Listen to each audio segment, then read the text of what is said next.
Amém, Senhor. Em Teus braços queremos descansar nessa tarde e noite. Aquece o nosso coração, preserva a nossa fé, fala conosco. Em nome de Jesus, amém. Podem sentar, meus irmãos. Irmãos, eu vou dizer um negócio a vocês. Eu hoje estou muito feliz, mas muito feliz. Pense num dia que meu coração transborda. Eu tenho tantos motivos para estar feliz hoje que eu quero compartilhar com vocês. Primeiro, hoje é dia de São Francisco de Assis. Por isso que a igreja está de branco. Em tese era para a gente estar de verde, que é tempo comum, mas estamos de branco porque é dia de São Francisco de Assis, que é um homem que eu admiro bastante. Não sei se vocês conhecem a história de Francisco de Assis. Eu realmente gosto demais, então já amanheci bem, porque é Francisco de Assis. Segundo, porque é aniversário do meu pai. Eita, meu pai é a coisa mais linda do mundo. E aniversário dele, almocei com ele, então é um dia que me alegra demais. E terceiro, porque eu estou aqui na reconciliação. Vocês não têm noção do amor que Deus tem colocado no meu coração por essa igreja, a ligação espiritual que eu tenho tido com o vosso bispo, nosso bispo, Dom Ximenes. Feliz porque Carmen está aqui, eu nem esperava esse presente, achava que Carmen não ia estar, e dei esse abraço nela, e tantos amigos. Estou aqui vendo Mário, Lu, Marcênio, Zoraide, tanta gente querida, ganhar esse abraço apertado de Técio.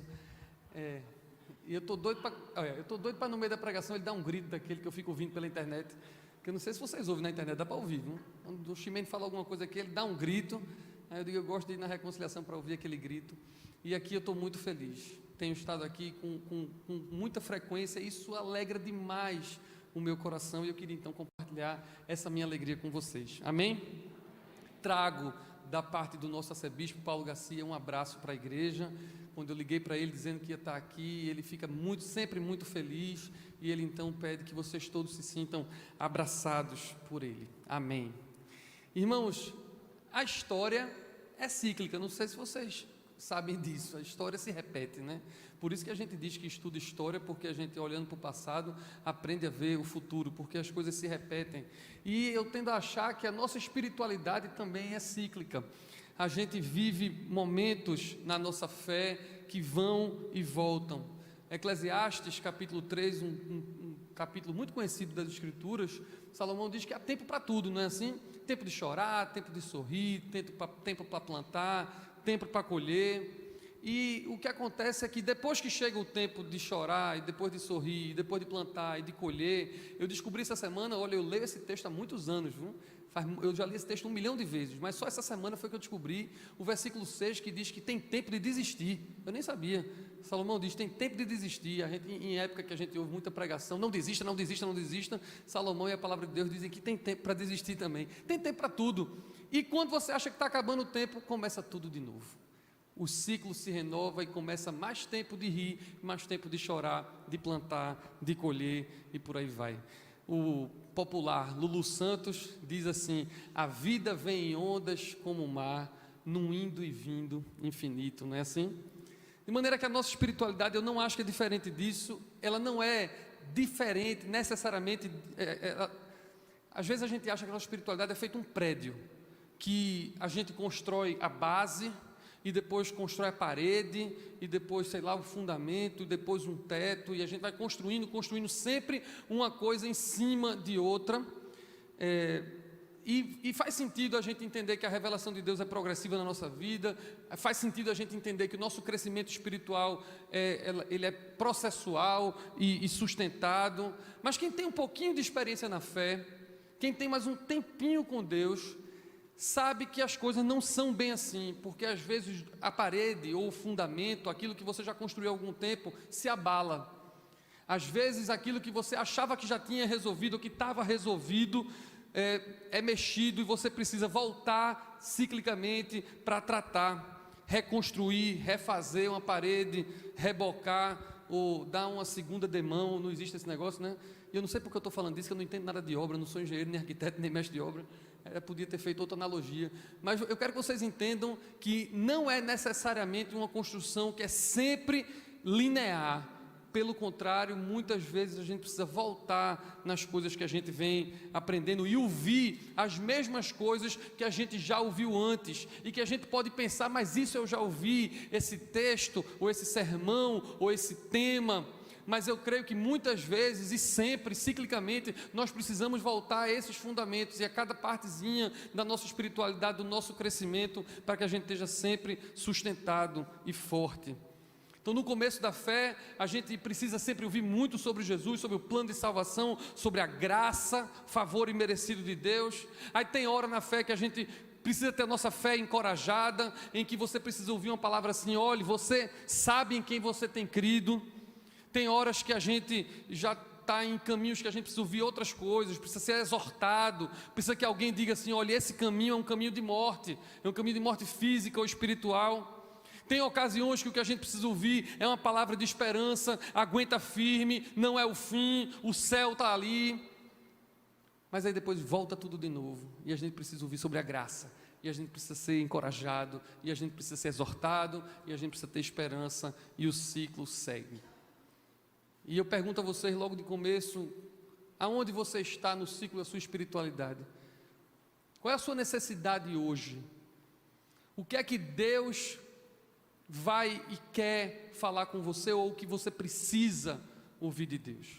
O texto que o reverendo Joãozinho leu, um texto muito, muito caro ao meu coração, um texto que eu também já tinha lido muitas vezes, mas nunca tinha parado para prestar atenção nele, até que recentemente no devocional me peguei com esses versículos e disse: rapaz, como é que eu não estava vendo isso aqui antes? É um capítulo muito bonito, o capítulo 16 do livro de João, do Evangelho de João, porque fala da vinda do Consolador. Logo no versículo 7, Jesus está dizendo que vai ao Pai, mas vai mandar o Consolador. Tem o versículo 12, que é um sermão só para ele um dia, que é fantástico. O versículo 12, Jesus diz assim para os discípulos: eu tenho muito a lhes dizer, mas vocês não podem suportar ainda. Isso é tão fantástico. Eu não sei você, mas às vezes eu fico querendo que Deus me diga as coisas, eu fico pedindo: Deus me fala, me orienta, me ajuda, me diz. E quando eu li esse versículo, parece que Deus estava dizendo assim para mim: rapaz, se eu disser, tu não aguenta. Se eu disser, tu não aguenta. Eu tenho muitas coisas para dizer, mas vocês não podem suportar tudo agora. Eu amei esse versículo. E o pouco que Jesus estava dizendo, porque eles não podiam suportar tudo, o pouco que Jesus já estava falando, parece que eles não estavam entendendo. Jesus estava falando algumas coisas e eles não estavam entendendo muita coisa, porque Jesus de fato falava por parábolas, muitas vezes. O versículo 25, que foi o primeiro que nós começamos a ler, diz assim: disse-vos isto por parábolas, chega porém a hora em que não vos falarei mais por parábolas, mas abertamente vos falarei acerca do Pai. Jesus tinha que explicar muitas vezes as parábolas. Jesus falava, eles não entendiam, Jesus tinha que explicar. Sendo que quando chega nesse texto, no versículo 28, Jesus então decide falar abertamente. Vem a hora, já chegou, onde eu vou falar abertamente. E aí Jesus diz uma coisa bombástica. Jesus disse assim: eu vim do Pai e eu vou voltar para o Pai. Eu vim para o mundo e agora eu saio do mundo e vou para o Pai. E agora eles entenderam que Jesus ia morrer. Porque Jesus já vinha dizendo sobre isso há muito tempo, mas eles não estavam entendendo. E eles estavam vivendo com Jesus há 3 anos, eles tinham visto todo tipo de milagres e maravilhas, mas parece que eles não entendiam tudo. E agora Jesus falou abertamente: eu vim do Pai, vim para a terra, agora eu saio da terra e vou para o Pai. Em outras palavras, Jesus: eu vou morrer. E aí eles então se impressionam e digam: agora eu estou entendendo. Os discípulos respondem. No versículo 29, ele diz assim: eis que agora falas abertamente, não dizes parábola alguma. Agora, preste atenção nessas palavras dos discípulos para Jesus: agora conhecemos que sabes tudo e não precisas de alguém que interrogue. Por isso cremos que saíste de Deus. Eles viviam com Jesus, mas só agora eles estavam crendo. Agora eles estavam entendendo. Jesus não estava falando com enigma ou com parábola. Então, 3 anos passaram, Jesus disse que não fala tudo porque eles não suportavam, mas agora ia falar alguma coisa abertamente, fala abertamente, e eles reconhecem: agora nós cremos. E logo em seguida, quando eles dizem que creem, quando eles dizem que estão entendendo, aí Jesus faz uma pergunta no versículo 31, que me desconcertou completamente quando eu estava lendo. O versículo 31, Jesus diz assim: credes agora? E os comentaristas não são unânimes sobre essa interrogação desse credes agora. O que é que Jesus estava querendo dizer com agora credes? E eu não sei o que é que vocês imaginam, mas eu estou imaginando que Jesus estava sendo assim: agora vocês estão dizendo que crê? Será que crê mesmo? Que resposta foi essa que Jesus, quando eles finalmente dizem que creem, que tudo está sendo revelado diretamente, e imediatamente quando eles dizem isso, Jesus faz: agora credes? E o pior vem agora. O pior não é essa pergunta de Jesus que faz assim: agora vocês estão dizendo que crê? Pois sabe o que é que vai acontecer? Vocês vão ser dispersos e vão me deixar sozinho. É isso que acontece no versículo 32. Presta atenção, eles dizem que agora estão crendo, que sabem de todas as coisas, sabem que Jesus veio de Deus, agora nós cremos. Aí Jesus faz: crê agora, pois vão se dispersar e eu vou ficar sozinho. Mas isso bateu como trovão no meu coração. Quando eles acham que sabem, Jesus vai na frente e diz: vocês não sabem de nada, vocês vão se dispersar e eu vou ficar sozinho. Eu fiquei muito impactado quando li isso. E aí comecei a estudar, comecei a orar, compartilhei com o reverendo Marcondes e comecei a ruminar isso no meu coração. Chega um momento tão importante, o ápice do ministério de Jesus, e ele estava pronto para ir para a cruz, depois de tanto relacionamento com Jesus. Quando Jesus fala direto e eles entendem, ainda assim Jesus diz, e é o que acontece quando Jesus foi preso: todos foram dispersos, à exceção de João, que foi até o fim, até a cruz com Jesus. Como é que isso aplica para o meu coração e para o seu coração nessa tarde e noite? Às vezes a gente entende que crê, às vezes a gente está num nível da nossa espiritualidade, aqui na igreja, ou na nossa fé, em que a gente pensa assim: finalmente agora eu entendi, capite, a ficha caiu, realizei, agora eu entendo a fé, agora eu entendo Jesus, agora eu creio.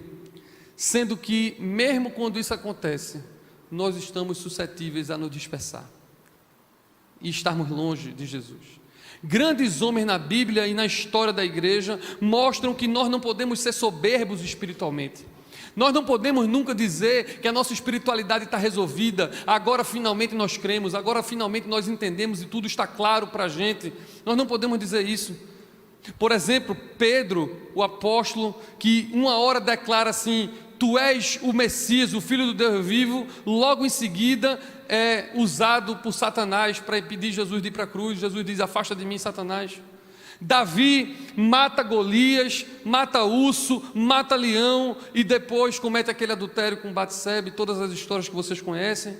O mesmo Pedro, já depois da ressurreição de Jesus, tem uma visão maravilhosa, um êxtase em Jope, para que ele entendesse que o evangelho era mais do que para os judeus, era para incluir os gentios também. E mais na frente da fé, ele é pego fazendo joguinho de cena com os judeus, sentando numa mesa só com os judeus, e Paulo tem que reclamar dele. Ou seja, se nem Pedro, o apóstolo, nem Davi no Antigo Testamento podem ter essa soberba de achar que estão resolvidos espiritualmente, quanto mais eu e você podemos olhar um para o outro e dizer que a gente sabe tudo, que agora nossa fé está resolvida, que agora nossa espiritualidade está resolvida. E além da Bíblia, grandes homens de Deus que eu conheço e que já li tantas coisas, pastores maravilhosos que começaram tão bem, por meio de quem Deus fez maravilhas, depois foram flagrados em escândalos financeiros, escândalos sexuais, falta de transparência, porque ninguém nunca pode dizer que está resolvido, ninguém nunca pode dizer que a espiritualidade está pronta, agora já entendi tudo, agora é só céu. Domingo passado, lá na Catedral da Trindade, o reverendo Sirlan, que é um homem de Deus, muito caro ao meu coração, estava pregando naquele texto que diz: melhor é o fim das coisas do que o início delas. E é exatamente isso. Não tem isso de agora está tudo certo, está tudo... Sempre carentes, vocês e eu e todos nós, sempre precisando mais, sempre dependentes de Deus, sempre pobres de espírito. Você já ouviu aquele texto de Mateus 5, bem-aventurados os pobres de espírito? Eu amo o Sermão da Montanha, amo esse texto, e durante muitos anos no começo da fé, eu nunca entendi esse versículo. O que é que significava pobre de espírito? Porque se fosse assim, bem-aventurado o pobre, eu estava entendendo, o pobre, mas quando ele dizia pobre de espírito, eu nunca entendia, até que um grande homem de Deus, amigo do nosso bispo, Alexandre Ximenes, o nome dele é Carlos Queiroz, ele me ensinou isso há muitos anos atrás, eu nunca mais esqueci. Ele disse assim: Ivan, pobre de espírito você traduz assim: bem-aventurado aquele que é espiritualmente pobre, ou seja, aquele que não acha que é rico espiritualmente, aquele que não é abastado espiritualmente, aquele que acha que não está resolvido. Bem-aventurado aquele que é sempre quebrantado. Bem-aventurado é aquele que sempre precisa estar ao pé da cruz. Bem-aventurado é aquele que, quando vem para um culto na Catedral da Reconciliação, vem para cá e confessa o seu pecado no momento da confissão, porque não é um santo, não acha que está resolvido, sempre tem o que confessar, sempre tem o que se quebrantar. Sempre canta essa música que nós cantamos agora: vem e sarar, vem com o teu rio sarar nossas feridas, as nossas dores. Eu não sou nada diante do teu poder. Essas pessoas dependentes, sempre carentes, que não estão resolvidas, isso é que é ser pobre de espírito. E eu gosto muito de Provérbios, quando diz que o nosso coração é enganoso. Por isso a gente tem que estar sempre desconfiando de nós mesmos, da nossa motivação. Não estamos resolvidos, não somos santos. Ai, pastor Ivanzinho, eu não estou resolvido naquela área nem naquela outra, mas nessa área estou resolvido. Não está em área nenhuma.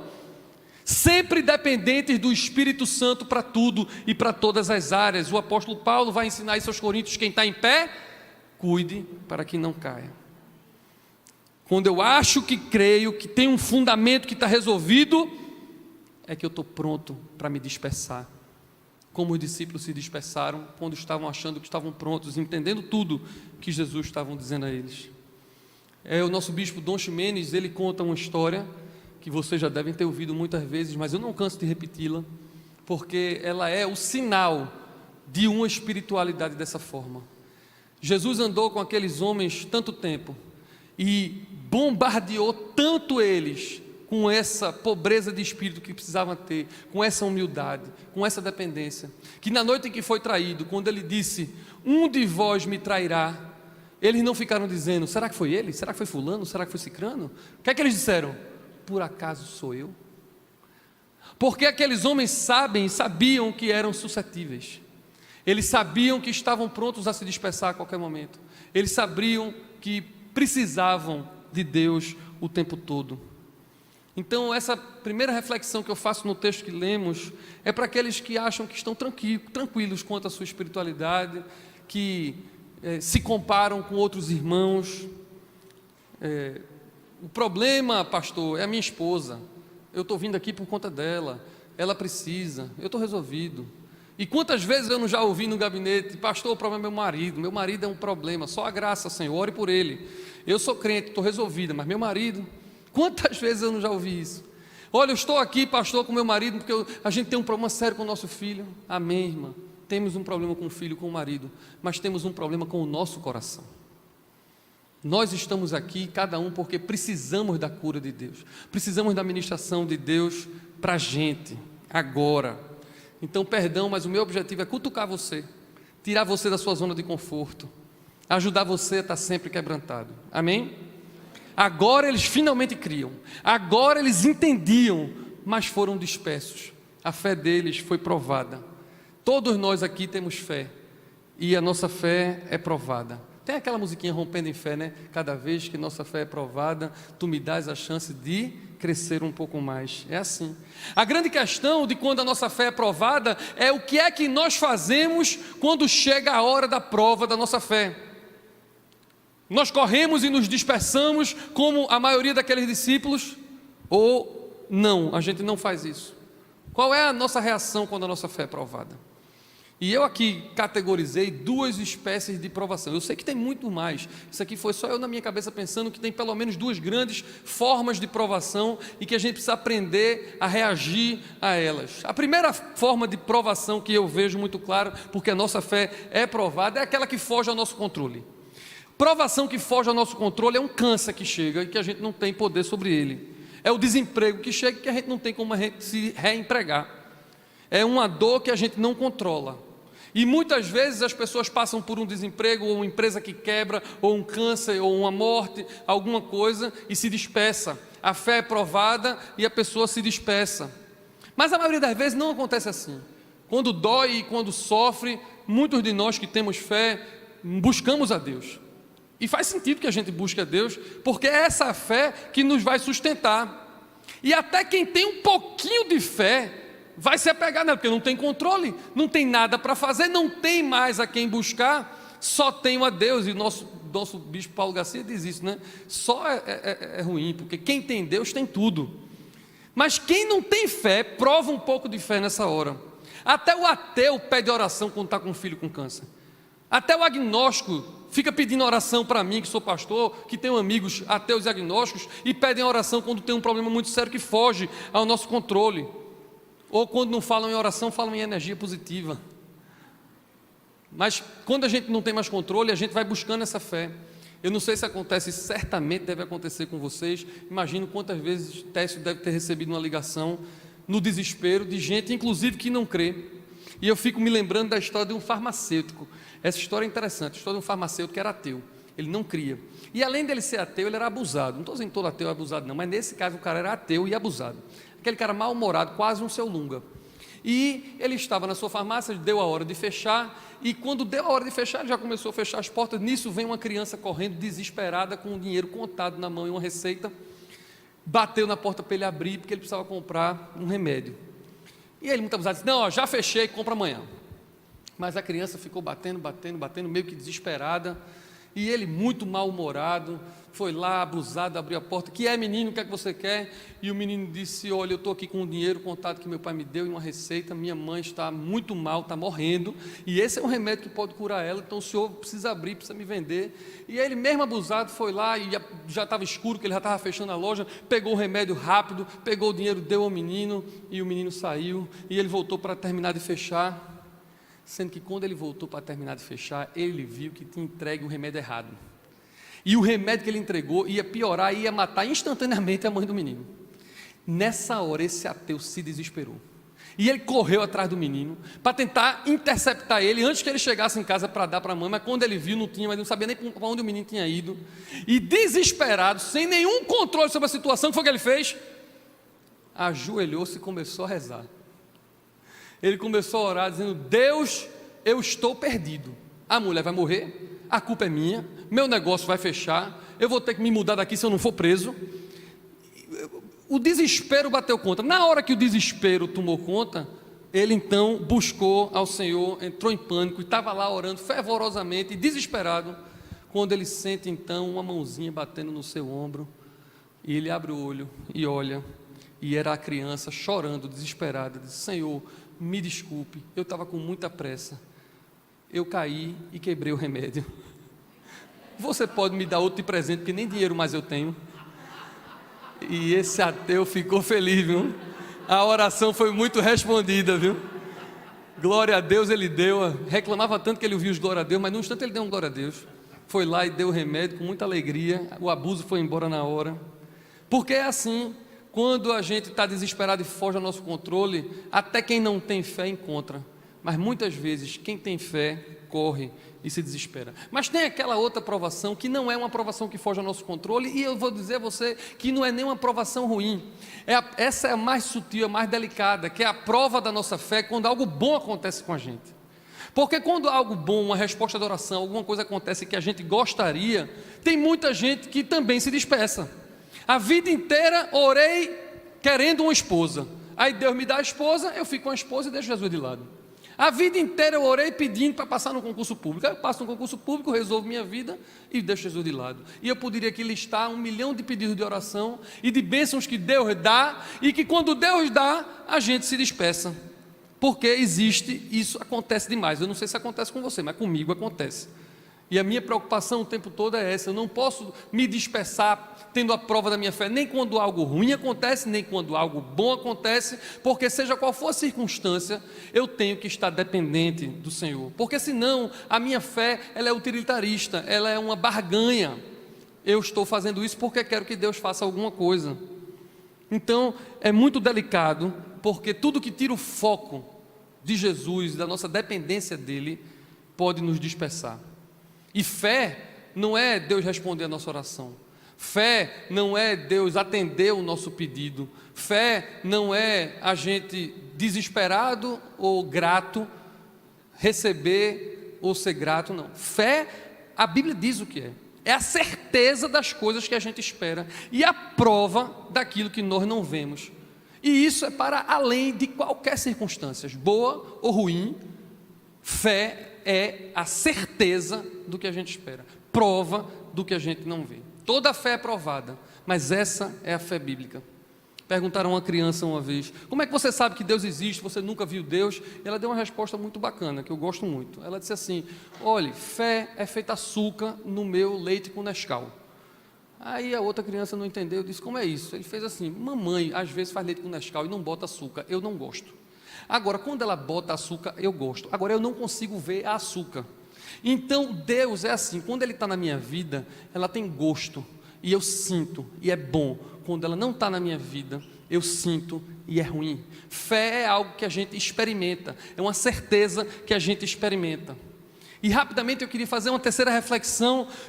A gente sabe que tem que ser, a gente sabe que é suscetível a cair, a se dispersar, a gente sabe que a nossa fé vai ser provada com coisas ruins ou com coisas boas, mas de algum modo, essa dispersão dos discípulos foi boa para eles.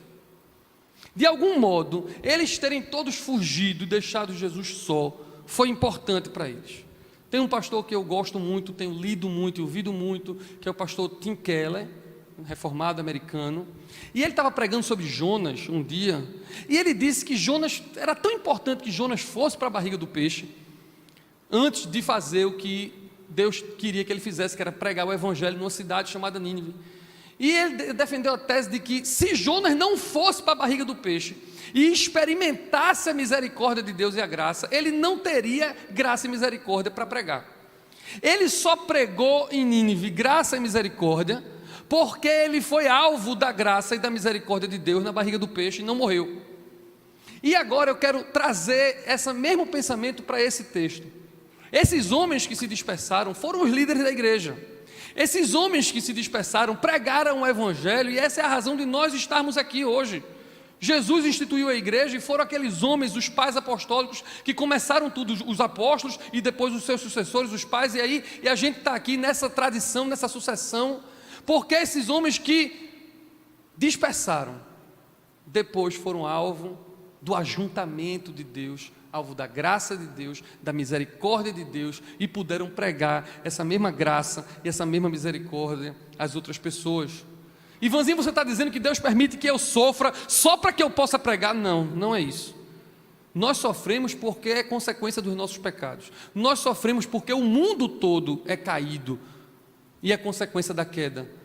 Deus não faz o sofrimento para que a gente aprenda, mas é sempre pedagógico. Essa palavra é de Dom Ximenes, ele usa, Deus é pedagógico nesse sentido, porque em todo sofrimento, em toda consequência, ainda assim Ele nos ensina e nos capacita, para que não só na hora que a nossa fé é provada, mas também para que na hora que o nosso irmão está sendo provado, nós possamos ajudar um ao outro, nos ajudar mutuamente. Nós caímos e nos dispersamos, mas somos alvos da graça de Deus e podemos ser também usados por Deus para sermos instrumentos de graça e misericórdia na vida de outras pessoas. Hoje eu disse, já é o dia de São Francisco, né? E eu gosto muito da música, da oração de São Francisco que a gente canta. Senhor, fazei-me instrumento da vossa paz, conhecem, né? Onde houver ódio, que leve o amor, onde houver ofensa, aquele negócio todo. E no fim ele diz: Senhor, mestre, fazei com que eu procure mais consolar que ser consolado, compreender que ser compreendido, amar que ser amado. Pois é dando que se recebe, é perdoando que se é perdoado, e é morrendo que se vive para a vida eterna. E eu fiquei pensando nisso. Na medida em que nós somos dispersos e somos alvos dessa misericórdia, dessa graça, passamos a pregar, a gente é muito bem-aventurado, e a gente pode fazer essa mesma oração, porque eu agora quero consolar mais do que ser consolado, compreender os outros, porque eu fui alvo dessa compreensão, eu fui alvo, quando eu fui disperso, desse ajuntamento de Deus. Isso é tão lindo. E você pode ficar pensando, o que aconteceu com Jesus? Aqueles discípulos dispersaram. Ele disse: vocês me deixarão só. Teve algum problema com isso? Não, não teve. Porque na mesma hora que Jesus disse, ele disse assim: mas eu não fico só, porque eu estou com o Pai. Jesus está ensinando que quem tem Deus tem tudo. Jesus estava resolvido. Mas o que aconteceu com os discípulos então? O pastor Antônio Carlos Costa, carioca, que eu também gosto muito de ler e de ouvir, pregando sobre esse texto, ele disse assim: se naquela noite que Jesus falou aquelas palavras, de que aqueles discípulos abandonaram Jesus, a gente tivesse como numa cena de cinema, assistindo cada um daqueles se dispersando, Pedro negando Jesus 3 vezes, cadê os outros que a gente nem sabia onde é que estava? Alguém pode pensar, nunca mais vai ter igreja. Esse plano estava fadado a morrer, porque todo mundo simplesmente se dispersou. Mas essa não é a história. A história é a história de um Cristo que venceu o mundo, que venceu a morte, que ressuscitou. E depois que ressuscitou, sabe o que foi que ele fez em primeiro lugar? Juntou os 11 de novo. À exceção de Judas, juntou tudo de novo. Comissionou. Cumpriu a promessa que tinha dado de entregar o Espírito Santo. E a igreja inicia. Vocês não acham isso lindo? No momento em que Jesus disse, vocês vão me deixar só, não tem problema, papai está comigo. E quando eles achavam que iam ficar dispersos para sempre, Pedro, perdido, achando que ia voltar para pescar, a ser pescador de peixe, mesmo Jesus tendo chamado ele para ser pescador de homens, quando tudo estava literalmente abandonado, Jesus aparece numa praia, reconecta todo mundo de novo. E eu quero dizer isso a você hoje com o meu coração cheio de fogo. Se você estiver muito tranquilo em relação à sua espiritualidade, acorde para se quebrantar. Se você está de pé, cuidado para você não cair. Mas se você está disperso, se você se sente perdido, se você se sente longe, se você se sente completamente alheio às coisas de Deus e da espiritualidade, saiba que Jesus está aqui e está vivo. E Ele está louco para lhe ajuntar, lhe trazer de volta ao rebanho, pronto para colocar o Espírito Santo dentro do seu coração, pronto para lhe devolver um sorriso no rosto, um sentido para a sua vida, porque Jesus faz isso. A nossa espiritualidade, falei no começo, é cíclica. Talvez para muitos de vocês que estão aqui ou que estão vendo pela internet, seja tempo de você voltar para perto, de você ser reajuntado. Não sei para quem eu estou falando que está na internet agora, mas eu sei que tem gente que está na internet que precisa ouvir isso. Está na hora de você começar a voltar para esse banco. Está na hora de você começar a voltar para uma comunhão real, não só a virtual. E eu estou falando agora, não sei para quem que está aqui. Deus nunca esqueceu você. Você acha que está dispersa, mas Ele estava tomando conta de você. E chegou a hora dele de trazer de volta para casa. E o final desse texto é algo espetacular. E eu agora estou pensando aqui, porventura, alguém que esteja se sentindo abandonado, ou se sentindo rejeitado. Jesus não se sentiu, apesar de já saber que eles iam largar. Jesus disse, eu tenho o Pai e estou tranquilo. Mas nem sempre nós somos assim. Às vezes a gente tem o Pai e não está tranquilo. Ou às vezes a gente diz, eu sei que o Pai está comigo, mas mesmo assim nós não estamos tranquilos. Mas essa palavra, que capítulo lindo de João, porque o versículo 33, ele termina, e vocês conhecem esse texto: não se aperreie, tenho-vos dito isso, para que em mim tenhais paz. No mundo tereis aflições, mas tende bom ânimo, eu venci o mundo. Se você está se sentindo assim, tenha bom ânimo. Ele venceu a morte, Ele venceu o mundo, e Ele certamente vai lhe ajudar na sua provação, na sua rejeição, na sua dor, no seu abandono, ou seja lá qual for a tristeza que está aparecendo no seu coração. E eu quero terminar contando uma história real para vocês. E essa história eu já estava programado para contar, e depois que Carmen, e parece que Carmen tem essas coisas, toda vez que eu vou pregar, ela vem cantar, e ela vem com umas músicas que tem a ver, e eu pedi logo uma caneta aqui aos meninos para anotar, para não esquecer. A história é a história de um missionário.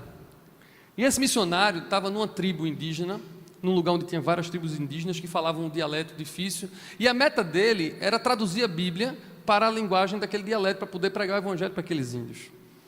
E ele estava traduzindo o evangelho de João. Se começa traduzindo o evangelho de João. E ele estava lá naquela árdua tarefa de traduzir o evangelho, você imagina, do grego original para um dialeto lá, e ele ali lutando, mas estava conseguindo direitinho, sendo que João tem uma palavra que aparece muito no Evangelho de João, que quando vocês vão ler, vocês olham para ela, que é a palavra crer. João usa muito essa palavra crer, não é à toa que tem João 3,16, né? Vocês conhecem esse texto de cor: todo aquele que nele crê, não pereça, mas tenha vida eterna. E ele se encontrou com essa palavra crer em muitos lugares do Evangelho de João, e ele não conhecia uma palavra nesse dialeto dessa tribo que ele podia traduzir, que ficasse uma tradução fiel para essa palavra crer. Então ele saiu falando, escrevendo o Evangelho, e toda vez que essa palavra crer aparecia no Evangelho, ele deixou em branco. Ele disse: isso aqui no fim eu vou ver, porque não tem palavra nesse dialeto que eu encontro para traduzir crer. E ele foi deixando em branco e foi escrevendo, e um dia ele passou por uma experiência que ele nunca tinha passado. Veio um outro índio de uma outra tribo, desesperado, correndo para dar um recado. O recado tinha a ver com a segurança deles, não sei se tinha alguém que vinha atacar, uma guerra, alguma coisa, mas esse índio vinha e ele estava se aproximando, correndo da aldeia, e todo mundo nessa aldeia viu que ele estava morto de cansado, como quem vinha correndo léguas e dias para poder entregar uma mensagem, e ele vinha literalmente morto de cansado, mas ele precisava entregar essa mensagem. E ele procura então o líder da tribo, dá a mensagem que ele precisava dar, e então ele suspira, tendo feito o seu trabalho, cai no chão exausto, mas feliz de ter conseguido, e ele balbuciou uma frase que aquele missionário nunca tinha ouvido. E o missionário ouviu e perguntou a um amigo: o que foi que ele disse? Que frase foi essa que ele disse depois que ele entregou a mensagem? E o amigo disse assim: essa é uma expressão que a gente usa quando a gente quer dizer assim: cheguei ao fim de mim mesmo, agora descanso. E o missionário disse: glória a Deus, essa é a expressão que eu queria, é essa expressão que eu vou colocar aqui onde for a palavra crer. Essa é a nossa fé, quando a gente chega ao fim de nós mesmos e descansamos no braço do Pai. Cantamos agora: descansarei, pois sei que és Deus. Se o trovão e o mar e o que vier, descansarei, porque sei que és Deus. Na hora da prova, a gente clama e Ele socorre. Mesmo o ateu e o agnóstico, que vai na barganha, que vai porque não tem controle, ainda assim Ele é misericordioso e responde. Quanto mais nós, filhos, na hora do desespero, ganhamos esperança, na hora da bênção, exercemos a gratidão, na hora da prova da nossa fé. E eu quero orar por você, para que você, tendo chegado ao fim de si mesmo, cansado, exausto, possa ter a paz que excede o entendimento. Eu vou orar para que você tenha a tranquilidade de saber que Ele venceu o mundo. Você pode ter aflição, mas pode ter bom ânimo. Curve sua cabeça para eu orar. Senhor nosso Deus, bendito seja o Teu nome nessa catedral, nessa noite, porque Tu és o Rei. Obrigado pela Tua palavra. Obrigado pelo Teu Espírito que já tinha preparado essa palavra, já tinha preparado os cânticos, e cada vida que o Senhor trouxe para cá, e cada vida que está vendo na internet ao vivo e que vai ver depois, o Senhor já preparou tudo. Que privilégio poder fazer parte da história que Tu estás fazendo nessa igreja, nesses irmãos. Fortalece a fé de cada um, Senhor. Fortalece a fé. Na hora da prova, Pai, sustenta os pés de todos nós. Firma-nos, Senhor, em Ti. Como cantamos no começo, esconde-nos em Ti. Nós precisamos, Senhor, não é porque queremos, não é porque por nenhuma razão, é porque precisamos de Ti, dependemos de Ti. Nós Te buscamos porque somos suscetíveis a falhas, a sermos dispersos. Sabemos quem somos, Senhor, mas nessa noite nós sabemos quem Tu és. Tu és o Deus que nos resgata, Tu és um Deus que nos ajunta, Tu és o Deus que nos capacita, nos enche e também nos comissiona. Bendito seja o Teu nome. que o nosso coração cheio do teu fogo não se apague. Nos dá o crescimento, nos ajuda a ser instrumento teu na vida de tantos outros irmãos que têm a fé provada. É assim que eu oro, em nome do Pai, do Filho e do Espírito Santo. Amém e amém. Deus abençoe você.